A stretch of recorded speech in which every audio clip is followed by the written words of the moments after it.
Tonight is Tuesday, February 18, 2025, the regular meeting for the Borough Assembly. I'd like to call the meeting to order. Please call the roll, clerk.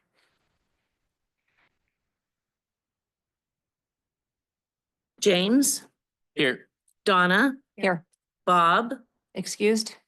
Jay. Here. Rob. Excused. Scott. Here. Mark. Excused. All right, thank you. Now we have the voluntary pledge of allegiance. I pledge allegiance to the flag of the United States of America and to the republic for which it stands, one nation, under God, indivisible, with liberty and justice for all. Next, we have the approval of the minutes. Could I get a motion to approve the minutes of February 3rd, 2025 for the regular assembly meeting? So moved. Second. Motion has been moved and seconded. All in favor? Aye. All right, thanks. Next, we have the amendment and approval of tonight's agenda. Could I get a motion, please? I would move to approve the agenda as is. Second. We have a motion and a second. All those in favor? Aye. Aye. Thank you. Next, we have public hearings. The first one is the public hearing for ordinance 2025-01, an ordinance amending the official zoning map for Service Area 1 of the Petersburg Borough to rezone Lot 13B, Plat 2008-15, parcel ID 01-014-700, located at 1020 Sandy Beach Road, from rural residential to single-family residential.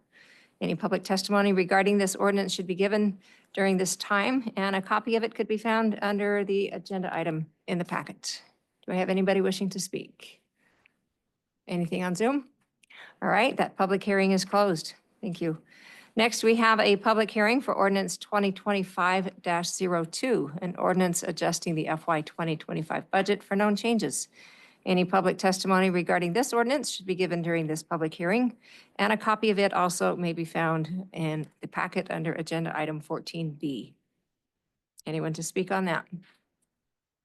Seeing none, that public hearing is also closed.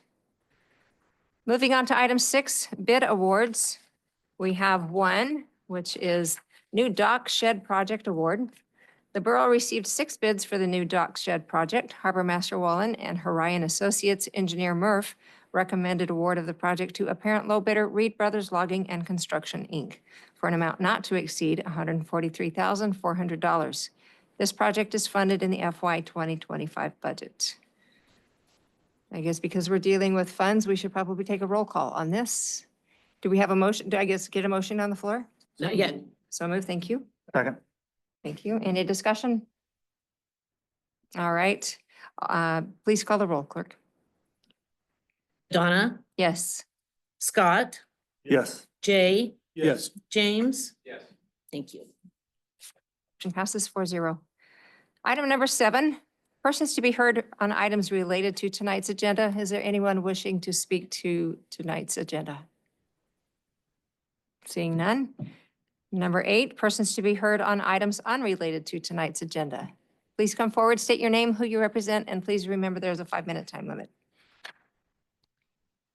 I'm Joni Johnson, and I am representing myself as a community member. And truthfully, as I was walking up the stairs, I was like, I could probably just have sent this as an email, but I had a bee in my bonnet, so I'm here. But essentially, I have a request or a suggestion of sorts, and this may be in some varying levels of consideration, but that would be to have a working meeting to determine how much federal financial assistance supports Petersburg's organizations and the municipality, and to plan for the absence of federal funding. It seems like a wise move. Hearing on the news, on a report this morning about, 40% of the state of Alaska's budget is federal, that I call it the eyes wide open. No matter what we think or what we do, we care about our community. And I did not come up with this idea on my own at all, but I learned about a community in Chaffee County. It's a ranching and tourism community in Colorado. And they went through this exercise to sum up the amount of federal funding coming into the county and developing a plan for what may be in the county's ability to influence, to make changes to be fiscally conservative, and to identify where there might be some gaps. This seems a wise approach, and I'm requesting that the Assembly do the same. I went to the usaspending.gov website, which I haven't been on in forever, but it's always amazing, and I encourage everyone to go look at that because you can see who's receiving grants, who's receiving contracts. And, they're the obvious, like the school district and the medical center, but then there's maybe not so obvious, with the essential service subsidy for Alaska Airlines, for example. And I was amazed also. I mean, I knew Alaska DOT was a heavy recipient of federal funding in Petersburg, but to see them multiple times. Anyways, so I just call it the eyes wide open so that we can plan as a small businesses and a community to think of one another and our harbors and on and on and on. Yeah.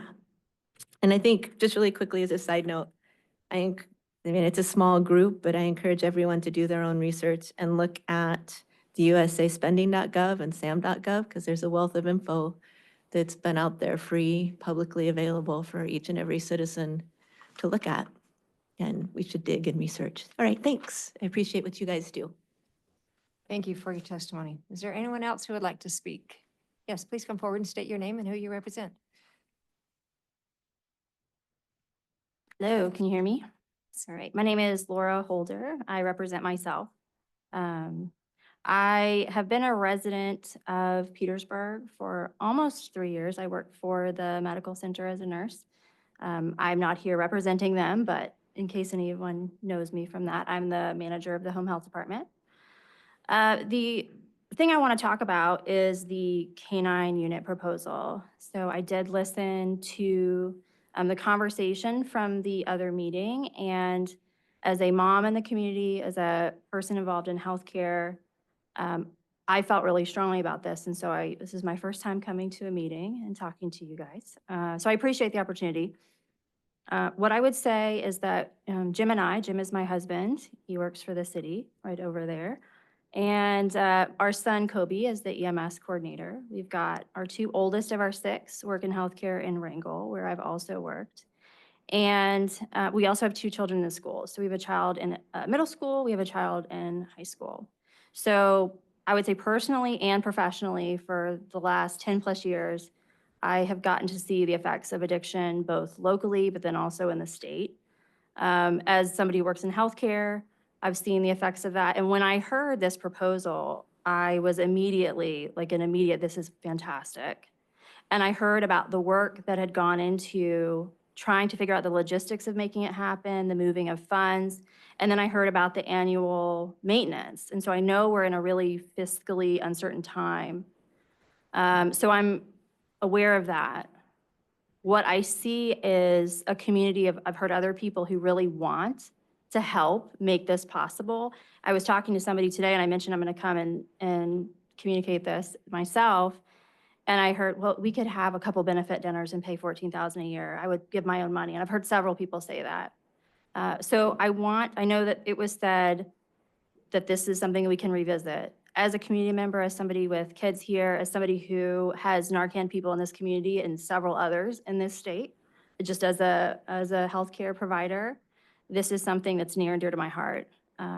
One thing in terms of timing that I really want to bring up again that I heard said previously, and I hope I'm not running over. If we do have this vehicle coming, and this is a time when we could spend some money to get a K-9 appropriate vehicle, I would hate to see this wait and become financially less feasible later. So for that reason, I wanted to really bring that up again and to say how much I, as a parent, as a community member, appreciate the work that has gone into even figuring out if this is possible. So I would love to see in the environment we have now, a K-9 trained to do this could be life-saving. We've lost lives in town to addiction. And we just had this story in Wrangell that we've, like I said, our 2 oldest are there. We've had a large drug bust there and a young family, people in town that are really affected. I mean, we know those are here too. So just as a community member, again, not as a representative of the hospital, as a mom first, I would really like for the assembly to genuinely consider bringing this forward as a priority. So I appreciate the opportunity. All right. Yes, we do have a hand raised. Someone, I believe we have the Madonna and RD Parks on, so I will allow them to speak here.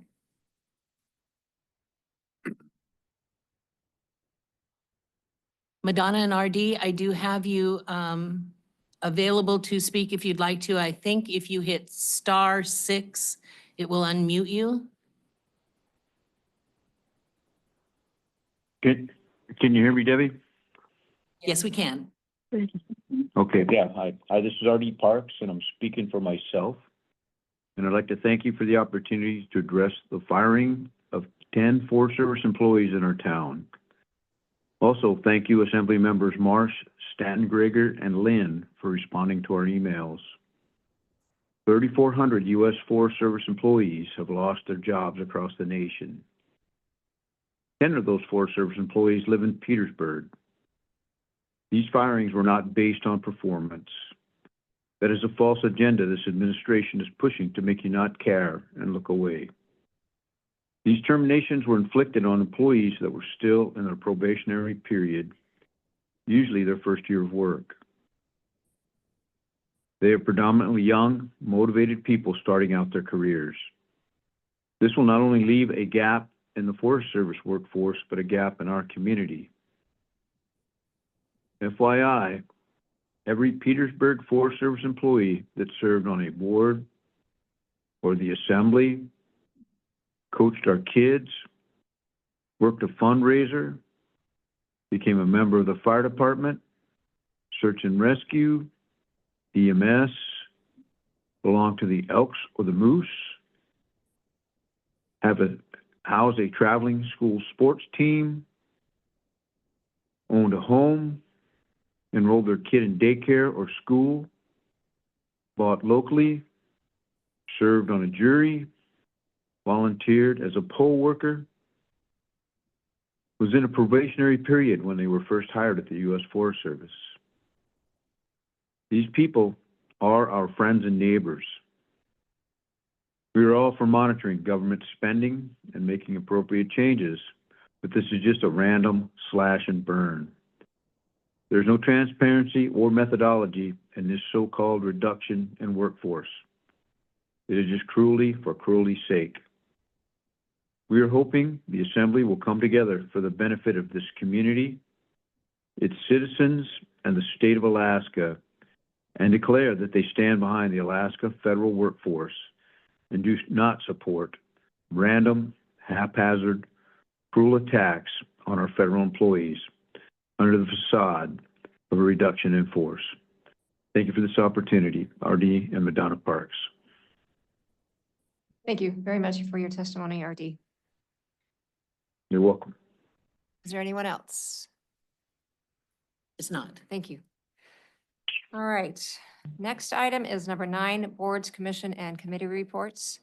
First item is Petersburg Borough Safety Committee. Chair Holmgren has provided notes from the January 16, 2025 Safety Committee meeting for the Assembly's information.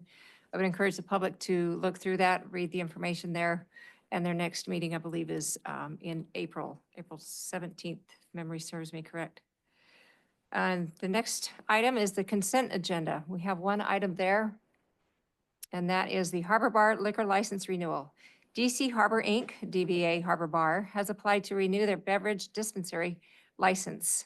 AMCO, the alcohol marijuana, the rest of escapes me, has determined the application is complete. The Assembly may support or protest the application within 60 days of the date of notice of the application filing.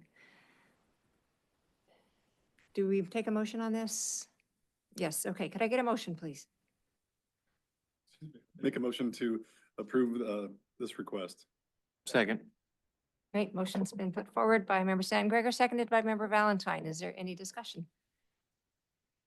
Hearing none. All in favor? Aye. Aye. Thank you. Motion passes 4-0. Next item, number 11, is report of other officers. Petersburg Police Department Chief Kerr has supplied the 2024 annual report.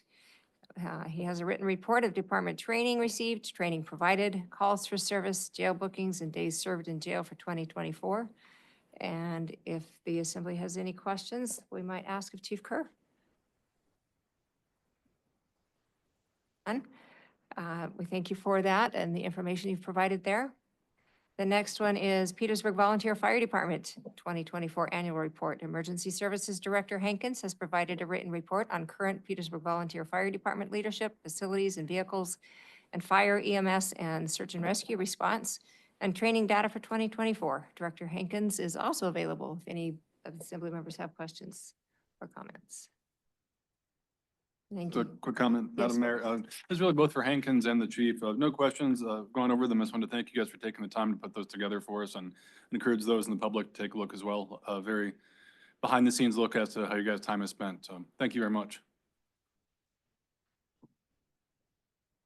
Next, we have the mayor's report, which is, we're seeking letters of interest.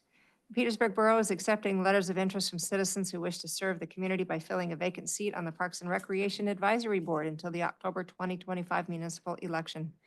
Letters of interest may be submitted to Clerk Thompson at the Borough offices located at 12 South Nordic Drive by sending them to P.O. Box 329, Petersburg, Alaska 99833, or by emailing them to dthompson@petersburgak.gov.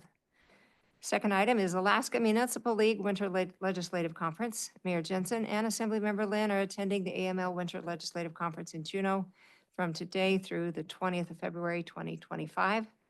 And the last item is Southeast Conference Mid-Session Summit Report. Assemblymember Valentine attended this conference last week and the Transportation Symposium in Juneau, and we'll give a brief report. Member Valentine. Thank you. Yeah, this is my first ever kind of conference, so it was pretty cool to be a part of it. Southeast Conference does a lot with the grant works around Alaska, and a lot of panels about kind of, it touched on almost every part of Alaska and its economy, you know, with tourism to fisheries to the transportation with AMH, which I'll talk about. Basically, tourism, not a whole lot that will affect Petersburg. There's just a lot going on in Juneau, which I'm really happy where we're at. But there's a lot going on in Juneau, and that's its own big project. So we'll leave it at that. And then Sitka, they're doing their best to manage their infrastructure, but it seems as though the person who owns the dock, they're working well together. So hopefully something will come out of that.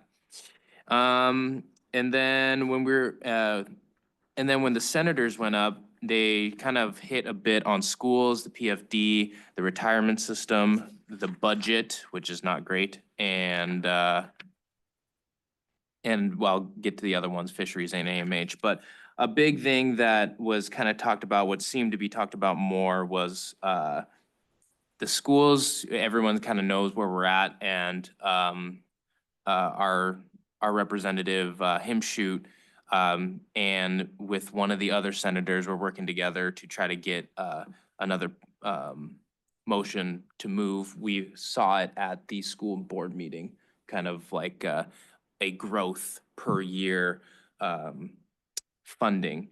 But then of course, it brought up the PFD, and Senator Bert Stedman was saying that, you know, the way we are continuing to do the PFD, if we don't do something, we're gonna run out of funds for that. Just basically, we're on track to do that, so there needs to be some kind of balance between the school and the PFD, because it seems like those two are connected pretty heavily, right?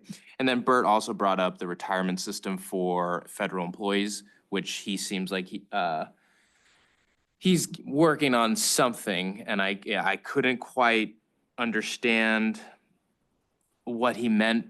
He kept saying unfunded liability and how we should be moving with that.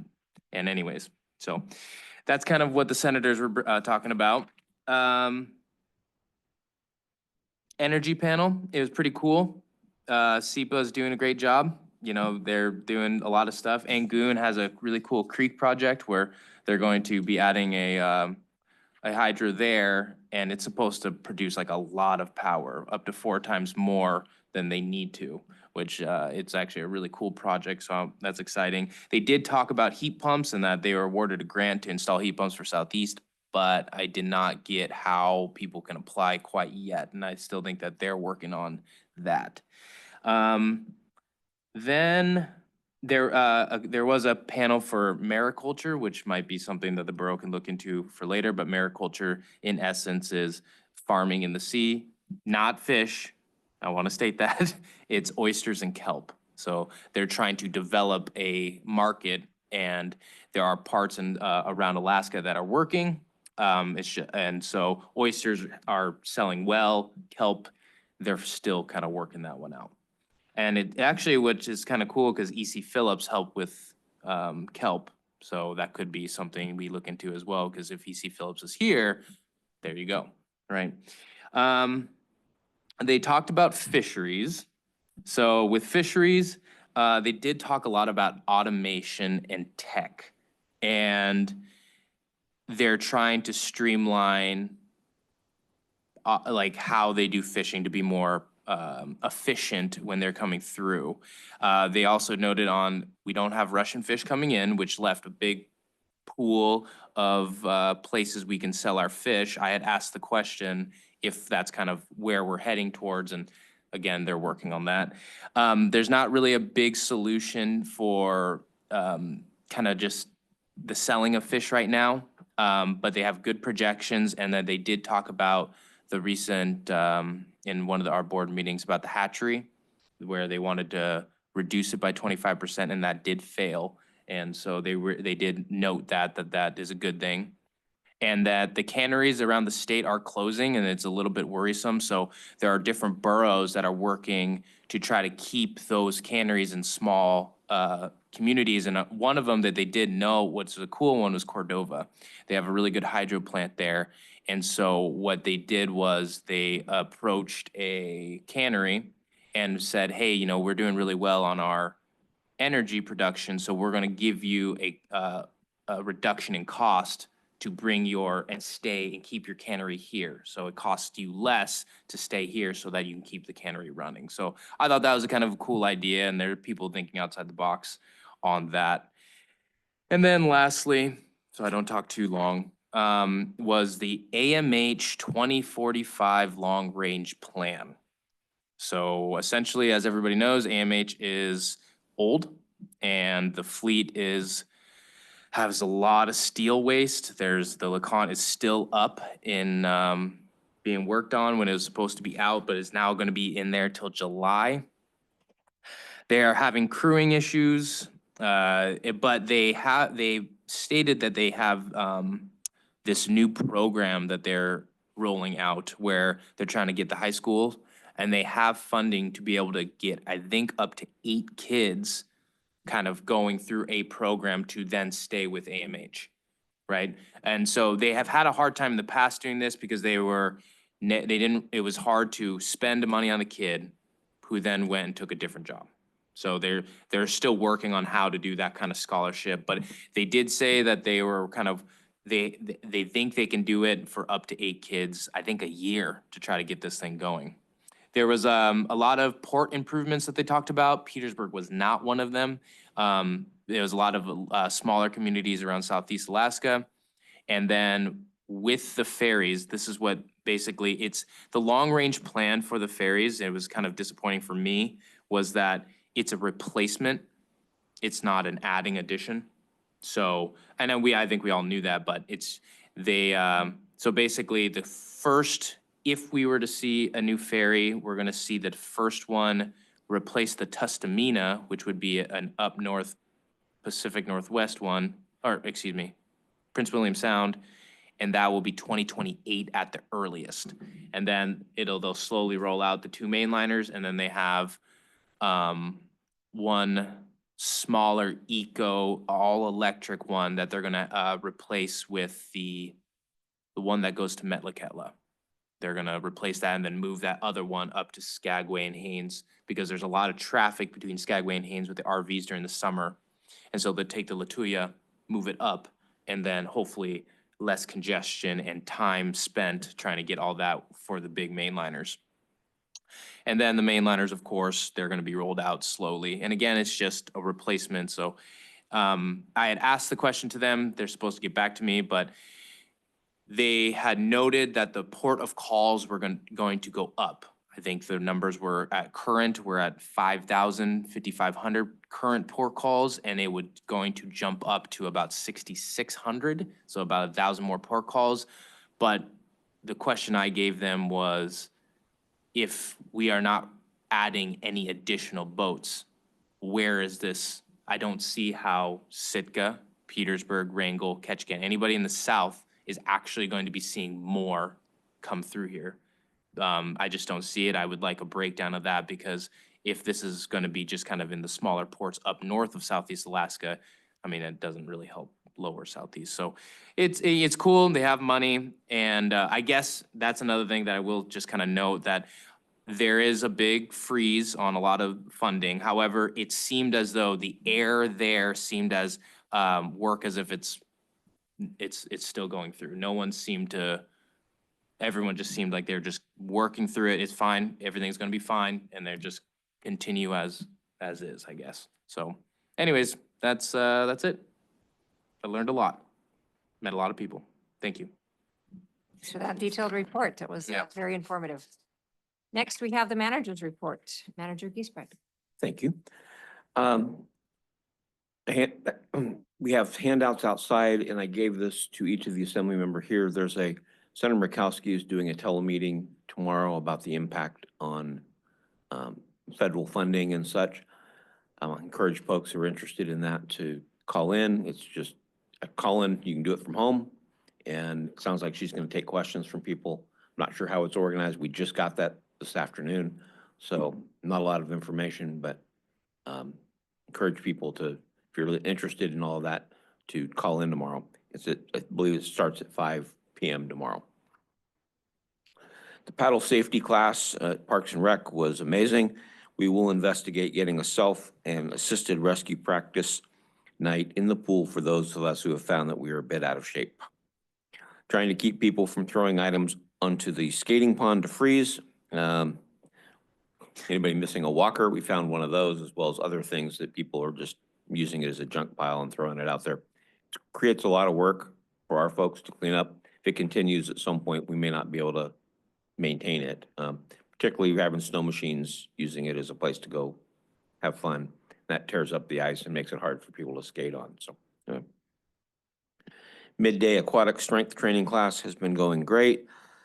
There's been a lot of traffic through the harbor office looking at the Scow Bay plans and the American Cruise Line proposal, thanks to Kirsten Mira from ACL, who joined us at the town hall meeting.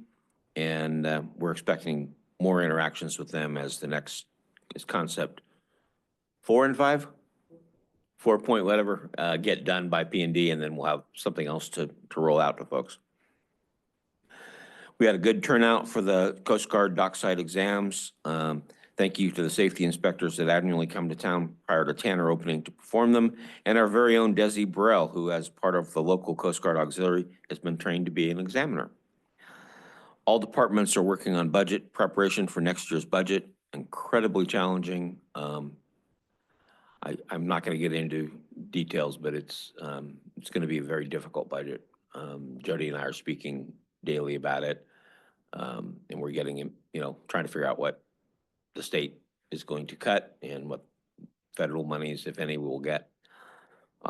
Anyway, at some point we'll come to the assembly and tell you what we're thinking and let you guys decide if we're thinking the right things. But for now, it's just department heads are pulling stuff together, going through rolling stock, going through motor pool issues, making sure that our staffing is where it can be and what we may have to change. Anyway, it's not a fun process this year, but we will keep everybody informed as we have stuff to share. The line crews continues to be busy with service installs, tree trimming, and a pole move. We've still not received word on when the Section 243 grant, Tribal Grid Resiliency Grant, and the Scow Bay funding will be released to the Borough, or if they will be retained by the administration. It's another one of those big projects, several big projects that we thought we had money ready for it, and currently we do not. Staff was able to successfully employ our diesel plant to cover peak loads during the colder temperatures recently. This duty is shared by Power and Light and the Wrangell Power and Light to cover the north end communities that are served by SEPA. The diesel run was short-lived but necessary, and I think it turned out really well. We didn't have to run them for very long. Carl is recovering from his accident. Actually, as we speak, was getting ready to head down south to see a neurologist. He extends his thanks to the staff for keeping community's lights on and the heaters working through our cold snap. There's a nice write-up about Petersburg's Borough program, which is permit-ready accessory dwelling units, in the latest edition of the Alaska Business Monthly. There's also information on that on our website. Encourage folks. We've had interest from people, but nothing built at this point, but I think that'll happen at some point. Public Works has been trying to fill potholes, pruning trees as weather allows. Actually, without a lot of snow, it's stuff we can kind of maybe get ahead on. As I mentioned, Chris Cotta and the Motor Pool Group are finishing up our final vehicle inspections to determine replacement and service extension. This is one I don't get involved in often, but this year I am, because I may be saying people were not going to replace vehicles. It's a costly thing, clearly. So we'll see how that goes. That's part of the bad news story that I have to deal with. Along with Southeast Windowcraft, Motor Pool and Public Works installed a new windshield in one of the school's Viking buses. They will be charged for the time. New rain gutters and downspouts have been installed on the front of the Baylor facility. Rainwater will eventually be underground across the street to alleviate the constant erosion and potholing on the road's driving surface. Mattingly Electric has replaced 3 surge protectors on the municipal building's HVAC controls. We're still having problems, but we think it's a condenser that has to be replaced. We're trying to get bids on what that's going to cost us. Staff has been working on the fire safety self-inspections for our insurance carrier. And we had a leaky flange on the pool sand filter at Parks and Rec and got some help, and that has been replaced. New steel exterior doors have been ordered to replace 2 at the water plant that are aging and degrading.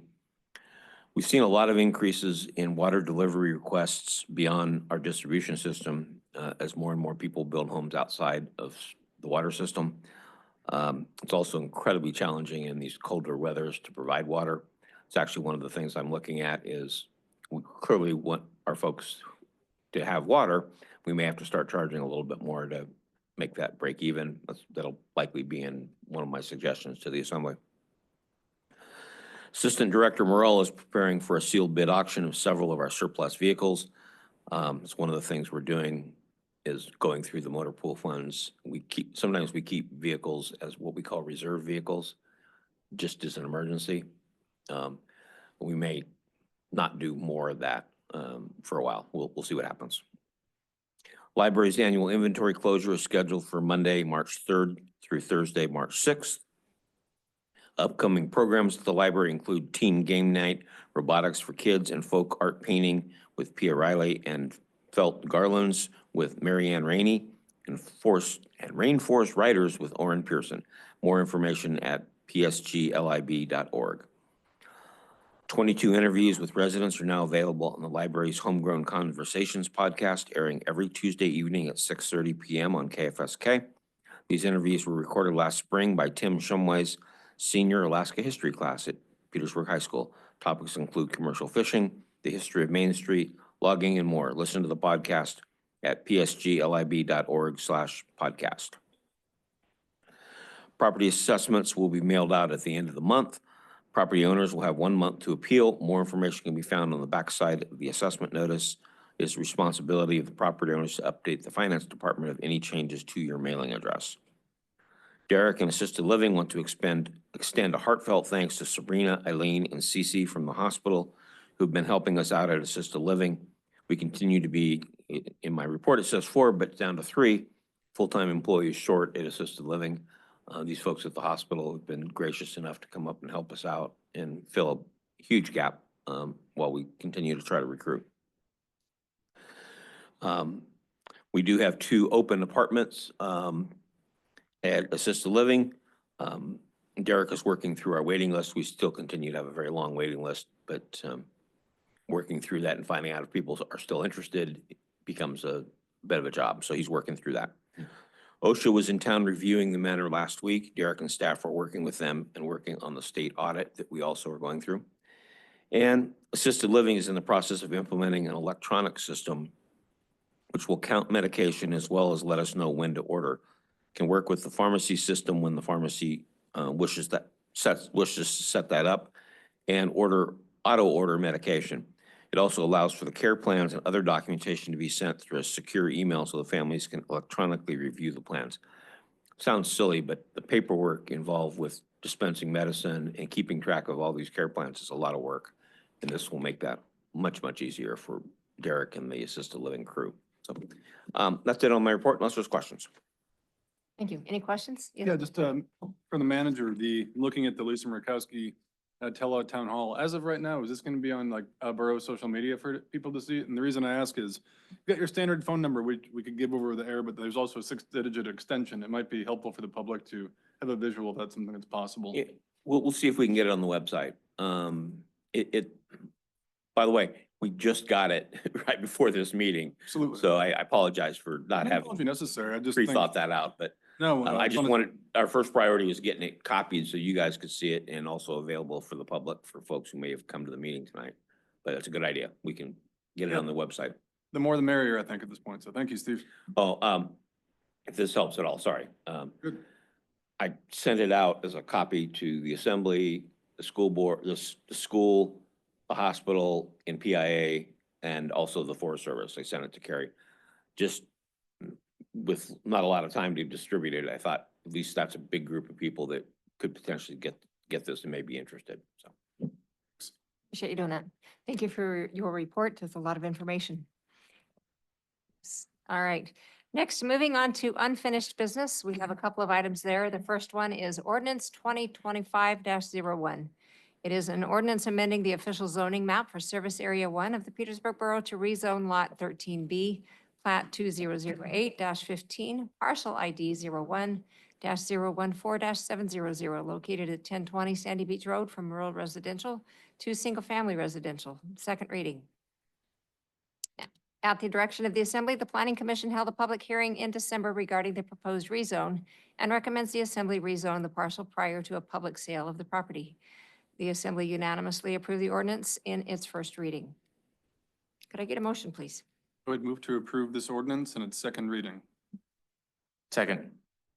All right, Member Stanton Gregor put forth the motion. Member Newman seconded it. Any discussion? All right, clerk, please call the roll. Donna, Yes. James, Yes. Scott, Yes. Jay. Yes. Thank you. Next one is ordinance 2025-02, an ordinance adjusting the FY 2025 budget for known changes. Second reading. If approved in 3 readings, ordinance 2025-02 will, 1, add a Homeland Security cyber grant of $26,736 to the budget. 2, correct the motor pool payroll budget with an increase of $82,595. 3, increase power and lights inventory budget by $45,000 to replenish exhausted power poles and line extension supplies. 4, increase power and lights heat pump rebate program budget by $15,000 to support customer rebate applications to the end of this fiscal year. And 5, increase motor pools travel and training budget by $8,697 for CDL licensing. Ordinance 2025-02 was unanimously approved in its first reading. Could I get a motion, please? So moved. Second. Member Valentine put forth the motion. Member Newman seconded it. Any discussion? Clerk, would you please call the roll? Scott, Yes. Jay, Yes. Donna, Yes. James. Yes. Thank you. All right. Moving on to new business. The first item is Harbor New Dock Shed Project Contract Administration and Inspection Services. Harbor Master Wallen requests approval to engage Horion Associates Incorporated to perform a contract administration and inspection services for the harbor's new dock shed project for an amount not to exceed $10,250. This expense is accounted for in the FY 2025 harbor budget. Could I get a motion, please? I would move that we approve this request. Second. You. Member Stanton Gregor put forth the motion. Member Newman seconded it. Any discussion? Briefly, if I may. Yes. I feel like I'm well versed on this. It's obviously in the budget, but just maybe for those listening at home, Glo, would you mind just giving a brief overview of what this is, even though we've all read it in the budget, but for those listening at home, might not? Yes, you bet. Thank you. Through the mayor, we are moving forward with covering the deck that is just adjacent to the harbor office. And this request is asking for Alan Murph, who works for Horion Associates, to oversee that project. So specifically, he would be the inspector, and he was also the engineer that designed it. So all questions that the contractor who you just awarded to Reed Brothers would go to him, and yeah, it would be I think a good use of money. So hoping you'll approve it. Thank you for that, Gloria. I appreciate it. Any other questions or discussion? All right, seeing none, clerk, please call the roll. James, Yes. Scott, Yes. Jay, Yes. Donna. Yes.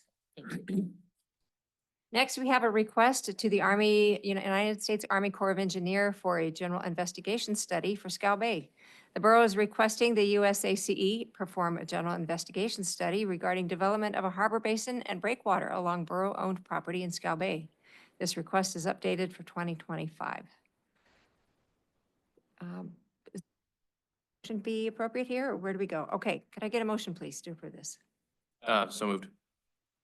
Or I motion to, sorry, I motion to approve this as written here. Second. Thank you. Member Valentine put forth the motion. Member Newman seconded it. Any discussion or questions? So again, I have a question. Harbor Master Wolin, would you elaborate more on this, please? You bet. Thank you. Thank you. This is a request that I think this will be about the fourth time we've asked, that the Corps of Engineer looks at specifically the basin portion of putting in a new harbor out in Scow Bay. It's kind of would be the second leg of the three-legged stool out there. And if they were to move forward on that, there's a good chance that then they would also move forward and put the basin in for the borough. That is the very best deal we could ever come up with, to put a basin in, because if they do it, then they're responsible into perpetuity, and to take care of it. And usually basins, be between 30 and 40 years for annual maintenance dredging. And we've seen that happen in the North Harbor, where they just come in and schedule it, and it's a free job to the local municipality, versus the South Harbor, which we ended up having to pay a portion of. But that being said, they took on the South Harbor. That is now under their umbrella, and the next time they go to dredge, it will be on them. So it's a good deal. If they usually, when they move forward on something, it's kind of understood that they probably will move forward to do it. So fingers crossed that they'll recognize that this is a good opportunity to expand here for Petersburg. Thank you. Yeah, Yes. Through the mayor, Mr. Beck. just an added explanation to what Glo has talked about. The reason we keep doing this is the Corps looks at new projects every year, and they decide which projects will move forward, which will be held and looked at in a future year. So every year we send this forward. The Corps at some point will decide our project is ready to, be looked at, and they'll move forward. But every year, if they don't do our project, our letter expires, and we have to send the same letter back to them with a new date on it. So that's what this is.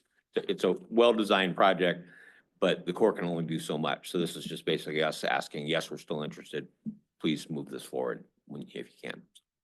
Thank you for that explanation. So then if it's not approved in a certain year, and I guess in 24, is it kicked out as essentially dead? It actually is kicked out, dead for that particular year. Okay. And then next year they call us and they say, hey, Glo, it's time to do another letter. So we do the letter again and we start all over again. Not that it's not necessarily worthy of consideration. Yeah, I almost use that same language. It's not really an issue of whether it's worthy or not. It's kind of one of those, a lot depends on what the Corps got going. If they've got other projects that have already move through the process and they don't have enough resources to deal with it, then our project just gets, they don't want to start more than they can do, I guess is maybe a good way to say it. I think they, with the conversations that Glow has had with them, and some of them that I've been a party to, they like the project. It's just a matter of when Congress gives them enough money and our project gets to the top of the list. All right, thank you. All right, we have a motion on the floor. Any more discussion? All right, clerk, please call the roll. Jay, Yes. Scott, Yes. Donna, Yes. James. Yes. Thank you. All right, thank you. Motion passes 4-0. Next, we have communications. Correspondence that the Assembly has received since January 30th is included in the packet. I would encourage the public to dig in there and see what people are writing to the Assembly. Next is Assembly discussion items. Any Assembly member comments? Yes, Member Stanton Gregor. Yeah, thank you, Mayor Marsh. First of all, I wanted to thank Community Member Joni Johnson for coming in tonight, and it was kind of illustrating, we're touching on the different layers of federal funding in our community and the state, of course. And for the parks for their call in as well. I think I've spoken to a fair amount of people in the last couple of days as far as how those federal cuts are impacting thus far in terms of direct employment to our community. I guess, just for those who are listening, something I'll be working on with the borough clerk between now and the next meeting was potentially crafting a letter, potentially in conjunction with the school, hospital, or PIA, whichever parties want to be involved, illustrating to our delegation how these are impacting our community and asking them for, whether it happens or not, for help remediating some of these things. I'm just spitballing on the details, but I just wanted folks to know I'll be bringing something forward to send to our delegation regarding that. Thank you. Any other comments?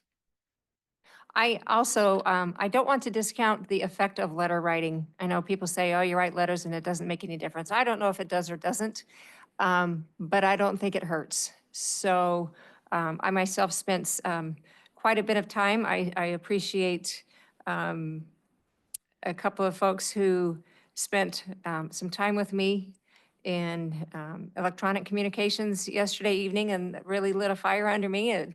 And so I got right to work and wrote quite a few letters, including the president himself. So I don't know if it will make a hill of beans difference, but there we go. I think we need to keep this alive. My heart goes out to those who've been directly affected by losing their jobs in Petersburg and actually all around Alaska. That's a really tough spot to be in, and my heart goes out to them. But I appreciate Member Stanton Gregor, what you are coordinating there, and would be happy to take a look once you have something going there. Yes, Member Valentine. Yeah, just to echo these guys, it's been quite a interesting time, and my heart goes out to everybody out there, and it affects everybody here because these are our neighbors. And yeah, I was on the phone call basically all day today trying to call around to our lobbyists and things like this to see if they had any word or anything I could possibly bring to the table today, but they're as much in the same loop as we are and just trying to kind of figure out what's going on. And I agree with them, Donna and Jay over here with putting those letters out because, small ripples, big wave. And I totally agree with that. So yeah, my heart goes out to everybody there. All right, next we have recognitions. Chief Kerr.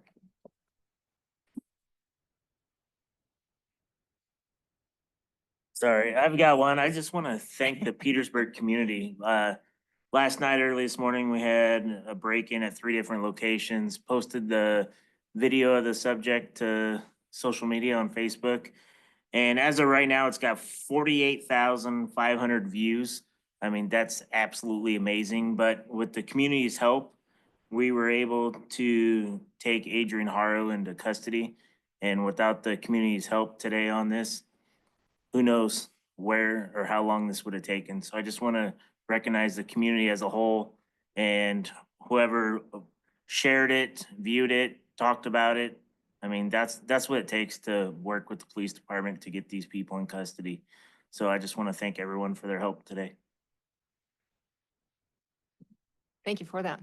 And I'd like to personally thank the police department and the fire department, Aaron and Chief Kerr, for your efforts in putting together those statistics and the numbers. And Petersburg's a great place to live with its volunteer hours, over 4,000 hours donated by our EMS, fire department, and search and rescue. That's commendable. Appreciate that.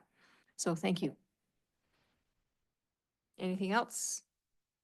All right, make a motion. Could I have a motion to adjourn, please? So moved. Second. All right, motion's been moved and seconded. All in favor? Aye. Aye, meeting is adjourned. Thank you.